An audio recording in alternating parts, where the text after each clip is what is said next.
A shocking incident occurred in one of the city's parks. A uniformed policeman on duty suddenly showed unimaginable cruelty to a little girl in a wheelchair, her face grimaced with anger and clenched fists.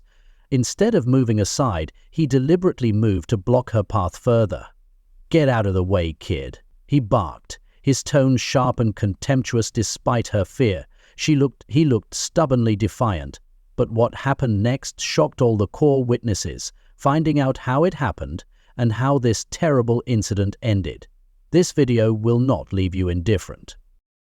Remember to subscribe to the channel and write what you think about this situation.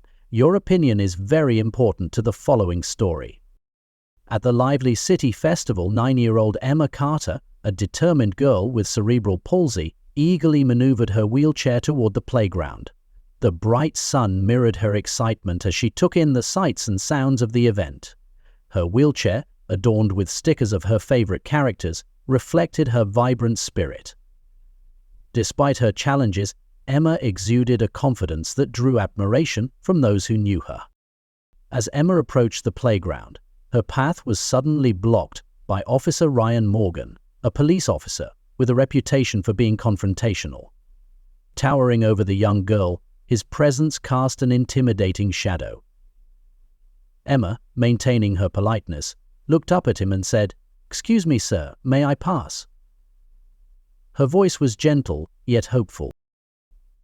Officer Morgan's face twisted with annoyance. Instead of stepping aside, he deliberately shifted to block her path further. "Stay out of the way, kid," he barked, his tone sharp and dismissive. Emma's cheerful demeanor faltered as confusion and fear crept into her expression. She attempted to back her wheelchair away, but the gravel beneath her wheels made it difficult to move smoothly. Without warning, Officer Morgan's frustration escalated into a shocking act of aggression. He raised his hand and struck Emma across the face. The sharp sound of the slap shattered the festive atmosphere, leaving a stunned silence in its wake. Onlookers froze, unable to comprehend what they had just witnessed. Emma's small hand flew to her cheek, her eyes wide with tears as she processed the unprovoked attack. The festival, once filled with laughter and music, transformed into a scene of outrage. Parents shielded their children, while others rushed to Emma's side, their expressions a mix of shock and anger. Murmurs of disbelief rippled through the crowd as people began recording the incident on their phones, determined to ensure there would be accountability for what they had just seen. Emma's innocence and vulnerability clashed painfully with Officer Morgan's unwarranted aggression. In that moment, it became clear to everyone present that this was more than an isolated act of cruelty. It was an abuse of power that would not be ignored. The incident would soon spark outrage and a demand for justice that extended far beyond the park. At the heart of the bustling festival, Emma Carter's father, David Carter, sat on a nearby bench, sipping coffee and watching his daughter approach the playground. David, a seasoned FBI agent, was a man accustomed to the darkness of the world.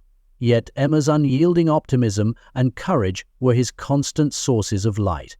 When he noticed the confrontation between Emma and Officer Ryan Morgan, unease crept into his chest. As the officer stepped closer to his daughter, blocking her path and towering over her small wheelchair, David's instincts fled. When he heard the slapper sound that cut through the festival's lively atmosphere like a blade, he abandoned his coffee and sprinted toward Emma. The scene before him was seared into his mind. Emma clutching her cheek, tears streaming down her face, while Officer Morgan glared down at her, his expression a mix of anger and disdain. David's heart raced, not from fear but from a fury unlike anything he had ever felt. He pushed through the stunned crowd, placing himself protectively in front of Emma. His towering figure and sharp, focused gaze were enough to make the officer step back, though his arrogance remained. "What the hell do you think you're doing?" David's voice was low and steady, but it carried the kind of authority that made people pause.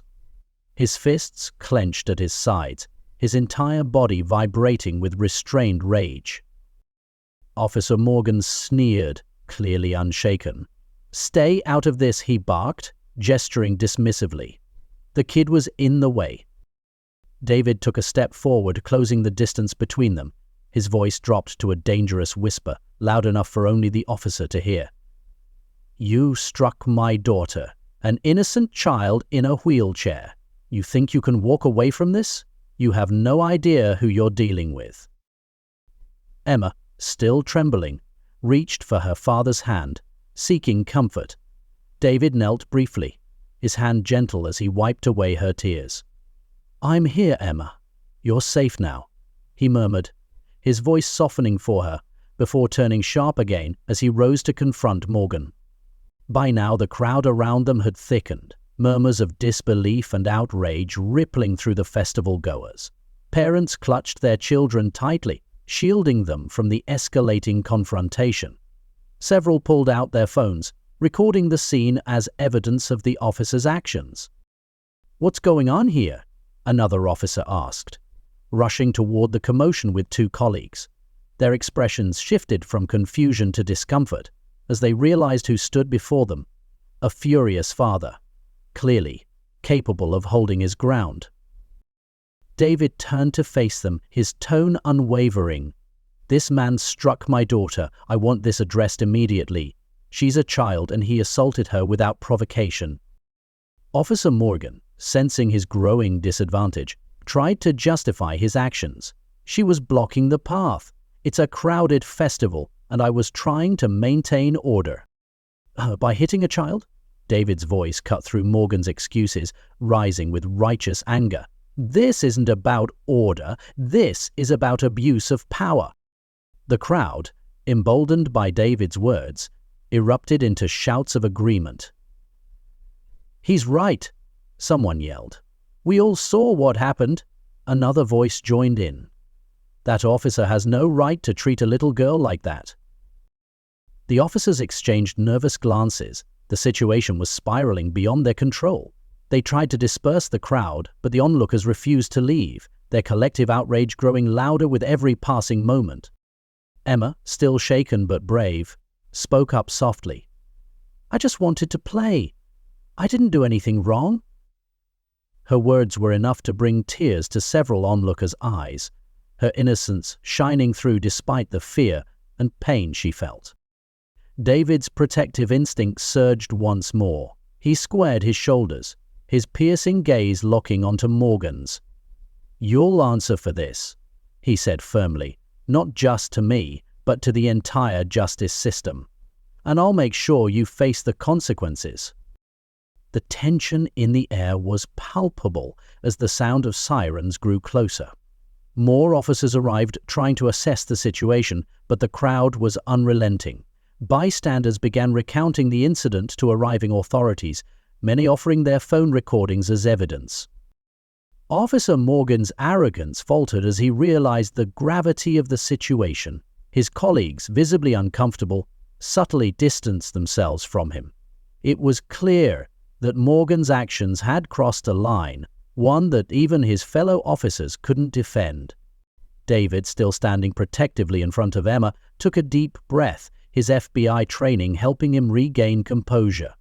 Turning to the newly arrived officers, he spoke with measured control. "I expect a full investigation into this assault. My daughter deserves justice." One of the senior officers nodded, his face grave. "We'll handle this, Mr. Carter. Please." The incident at the festival quickly became the focus of national attention after bystander videos of Officer Ryan Morgan striking Emma Carter was shared across social media platforms. The footage, capturing the shocking assault on the young girl in her wheelchair, spread like wildfire, evoking outrage and sorrow from people across the country. In mere hours, hashtags like "Justice for Emma" and "End Police Brutality" began trending, and the video became a rallying cry for those demanding accountability and systemic change. The videos were not just shocking, they were a stark representation of the abuse of power that many had experienced or feared but rarely had captured so clearly.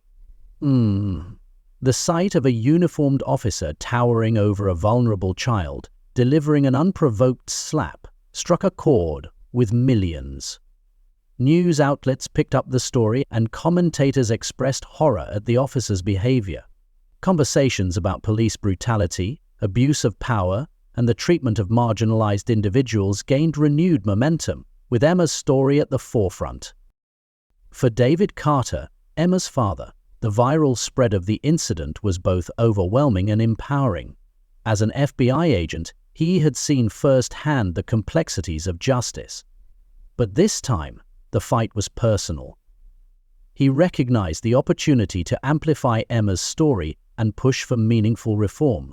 Driven by a desire to protect not just his daughter but others like her, David decided to take action. With the support of local activists, civil rights organizations, and concerned citizens, he began organizing a rally to demand accountability and systemic changes within law enforcement. The rally, held in the city square, drew a massive crowd. Families, activists, and community members gathered, many carrying signs that read, "Justice for Emma, End Police Abuse, and Protect Our Children." Emma's image, a small girl in a bright wheelchair, became a powerful symbol of innocence harmed by authority.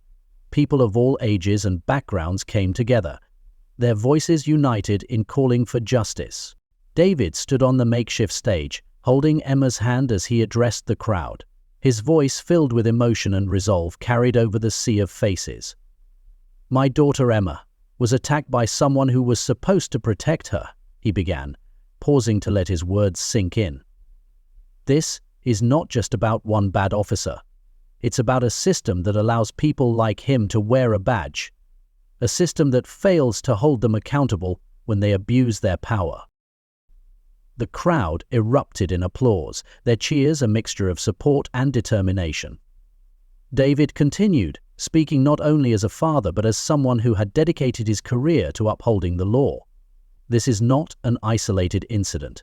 Too many families have suffered in silence, and too many lives have been destroyed by the very people sworn to serve and protect. That ends now. We're here to demand accountability. We're here to demand justice for Emma and for everyone who has been harmed by unchecked power." As David spoke, Emma sat quietly beside him, her small figure a poignant reminder of what was at stake. Though her cheek had healed, the emotional impact of the incident was still visible in her cautious demeanor. Yet, when David squeezed her hand, she looked up at him and smiled faintly, her resilience shining through. Other speakers followed, including local activists and leaders from civil rights organizations, each sharing their stories and calling for action. The atmosphere was charged with energy, a mixture of anger and hope, as the rally became a platform for broader demands. Protesters called for mandatory police accountability measures, including body cameras, racial and sensitivity training, and independent oversight committees to investigate misconduct. The rally's impact rippled far beyond the city square. Footage from the event was live-streamed on social media, reaching millions who couldn't be there in person. National news outlets covered the rally, amplifying its message and keeping Emma's story in the public eye. Celebrities, public figures, and activists shared their support, lending their voices to the growing movement for justice and reform. As the rally came to a close, David spoke one final time, his voice strong and unwavering. "This is just the beginning. We're not here for a moment. We're here for a movement. Together, we will ensure that no child, no person, ever has to endure what Emma did. Change is coming, and it starts with us." The crowd erupted into cheers, their energy spilling into the streets as they marched peacefully through the city, holding candles and chanting for justice. By the end of the night, it was clear that Emma's story had sparked something far greater than a single rally.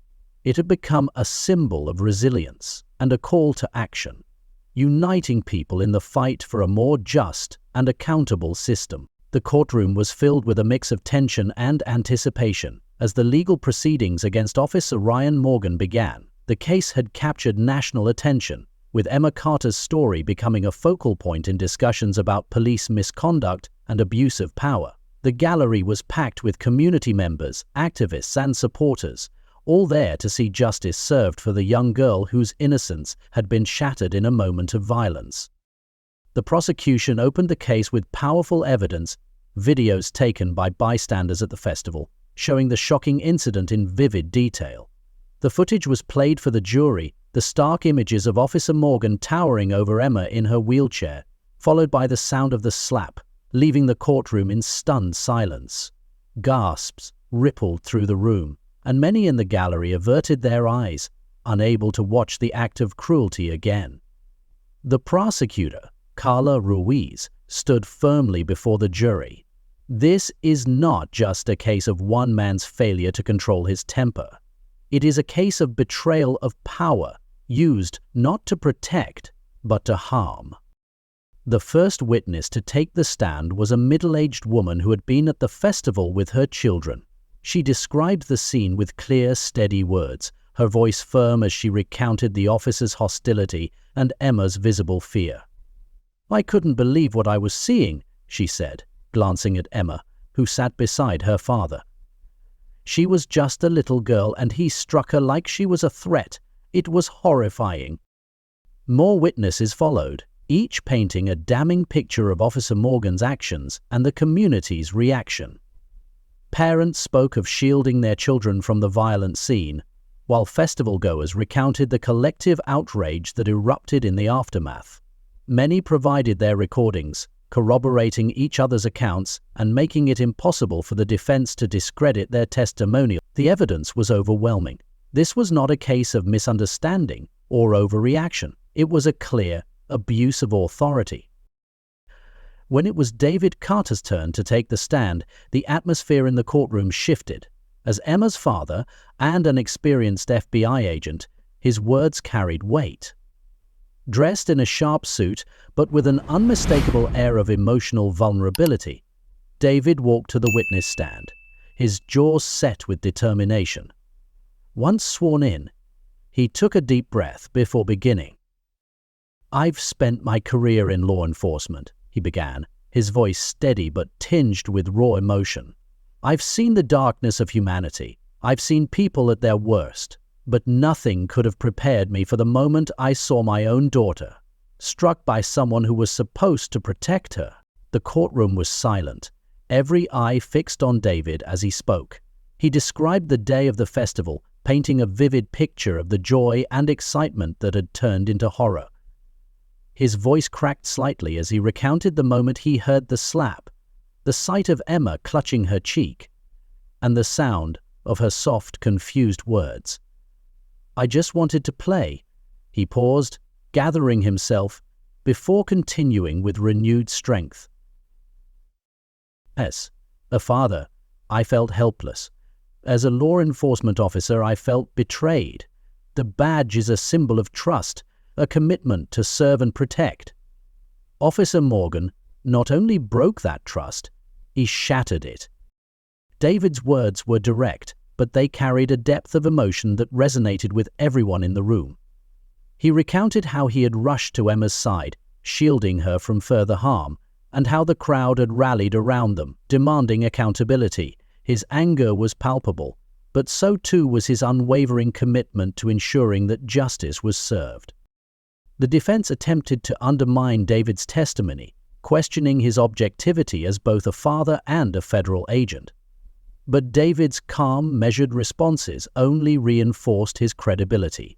When asked if his law enforcement background influenced his perception of the incident, he replied firmly, "If anything, it holds me to a higher standard. I know what the badge represents, and I will not stand by while someone abuses the authority it grants." The prosecutor seized the opportunity to emphasize the broader implications of the case. In her questioning, Carla Ruiz asked David about the impact of the incident on Emma and their family. David's expression softened as he glanced at his daughter, who sat quietly with her hands folded in her lap. "She's just a child," he said, his voice thick with emotion. "She should feel safe in her community, safe around the people sworn to protect her. But now she's scared. She's questioning things she shouldn't have to question at her age. That's what hurts the most." The courtroom was heavy with emotion, many wiping away tears as David finished his testimony. His words not only highlighted the personal toll of the incident, but also underscored the systemic issues that allowed it to happen. The defense called Officer Morgan to the stand, but his testimony faltered under the weight of the evidence. His attempts to justify his actions were met with skepticism from the jury and outright disbelief from the gallery. When asked why he had struck Emma, Morgan claimed he felt threatened by the crowd and was trying to maintain order. The prosecutor swiftly dismantled his argument, pointing to the videos and witness accounts that showed no sign of aggression from Emma or those around her. By the time closing arguments were made, the case against Officer Morgan was airtight. Carla Ruiz delivered a powerful summation, reminding the jury of the trust placed in law enforcement and the responsibility that comes with it. The courtroom was packed as the jury returned to deliver their verdict in the case of Officer Ryan Morgan. The room was silent except for the soft rustling of papers and the nervous whispers of those gathered to witness the culmination of a trial that had gripped the nation. Emma Carter sat next to her father, David, her small hand clasped tightly in his, a mixture of hope and anxiety visible in her young eyes. When the foreperson rose and began to speak, the air in the courtroom felt electric. "We, the jury, find the defendant, Ryan Morgan, guilty on all charges." The words rang out, each one carrying the weight of justice finally served. A collective exhale swept through the room, followed by murmurs of relief and quiet celebration. For Emma and her family, it was a moment of vindication, proof that the system could work when confronted with undeniable truths. As the judge moved to sentencing, the severity of Officer Morgan's actions became the focus. The prosecution had painted a vivid picture of the abuse of power, the harm caused to Emma, and the betrayal of public trust. The judge echoed these sentiments, emphasizing the gravity of the crime and the necessity of accountability for those entrusted with authority. Ryan Morgan was sentenced to a significant prison term, a decision that sent a powerful message: no one is above the law, not even those who wear a badge. For Emma, her father, and their supporters, the verdict was about more than punishing one man. It was about sparking a broader conversation. The case became a lightning rod for discussions about police misconduct and the systemic failures that allow such abuses to occur. Across the city and beyond, people began to question the mechanisms in place to hold law enforcement accountable. Emma's story served as a rallying cry for change, inspiring a movement that extended far beyond the courtroom. In the weeks following the trial, the city responded to the public outcry by implementing a series of police reforms. Among the changes were mandatory sensitivity and racial bias training, the establishment of an independent oversight committee to review cases of misconduct, and a commitment to increased transparency within the police department. These reforms were seen as a step in the right direction, a way to rebuild the trust that had been so profoundly broken. Community leaders and activists praised the reforms, but emphasized that they were only the beginning. Emma's story had shone a light on systemic issues, and the fight for justice was far from over. David Carter, once a private man focused on his work and family, found himself at the forefront of this fight. He began speaking at community forums and rallies, using his platform to advocate for broader change. "This isn't just about my daughter," he often said. "It's about ensuring that no child, no person, has to endure what she did."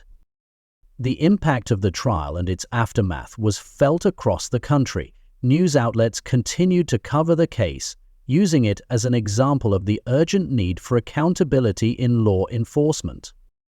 In the aftermath of the trial, the city took significant steps to address the systemic issues highlighted by the case. Among the reforms implemented were mandatory sensitivity and bias training for police officers, aimed at fostering greater awareness and accountability. Additionally, an independent oversight committee was established to review complaints of police misconduct, ensuring that such cases would be handled with transparency and impartiality. These measures were seen as vital first steps in rebuilding the trust between law enforcement and the community. David Carter, driven by his daughter Emma's experience, emerged as a powerful advocate for lasting change. He used every platform available to share her story, speaking at community meetings, schools, and rallies to emphasize the importance of systemic reform. Emma's story is not just hers, he told audiences. It's a reflection of a larger problem, one we must address together. His efforts resonated deeply, inspiring others to join the movement. Organizations and community leaders rallied behind the cause, pushing for additional reforms and greater accountability. David's advocacy became a symbol of resilience and determination, proof that even in the face of injustice, change was possible with collective effort. In the weeks following the trial, the local community came together to honor Emma Carter's bravery and the broader fight for justice. A small, elegant plaque was installed near the playground where the incident had occurred. It read, "In recognition of courage and the unyielding pursuit of justice, Emma Carter, a beacon of hope and change." The plaque became a symbol not only of Emma's strength, but also of the community's commitment to creating a safer, more accountable future. On a quiet afternoon, David brought Emma to the park to see the plaque for the first time. She ran her fingers over the inscription, her eyes lighting up with a mix of pride and gratitude. "It means what happened mattered," she said softly, glancing at her father. David knelt beside her, wrapping an arm around her shoulder. "It mattered," he replied, his voice filled with emotion. "And it made a difference." As they sat together watching children play nearby, both father and daughter felt a renewed sense of hope. What began as a tragedy had sparked meaningful change, and their journey was far from over. The story of Emma Carter became a powerful catalyst for ongoing conversations about justice and police reform, echoing far beyond the confines of their city. Her experience, and the collective outrage it sparked, inspired communities nationwide to confront systemic issues within law enforcement. Town halls, forums, and peaceful marches became commonplace, with Emma's name often invoked as a symbol of resilience and the need for change. Locally, the community rallied around a shared vision of creating a safer and more accountable future. Parents, educators, activists, and officials worked together to ensure that the lessons from Emma's case were not forgotten. Initiatives were launched to strengthen police oversight, enhance transparency, and foster trust between law enforcement and residents. Schools implemented programs teaching children about their rights, and advocacy groups ensured that the momentum for reform remained strong. For Emma and her father David, the journey was deeply personal, but profoundly impactful. "This is bigger than us," David often said. Together, they witnessed the power of their story to ignite change, ensuring that future generations would grow up in a community that valued justice, compassion, and accountability. What happened that day changed the girl's life forever and became a turning point for the entire community.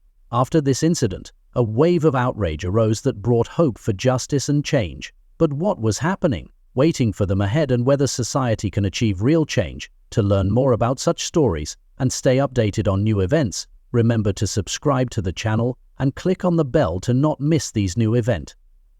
Write in comments what do you think about this situation and share your opinion. Your voice may change a lot. Also, don't forget to watch our other videos. There are many more stories to come. Makes you indifferent.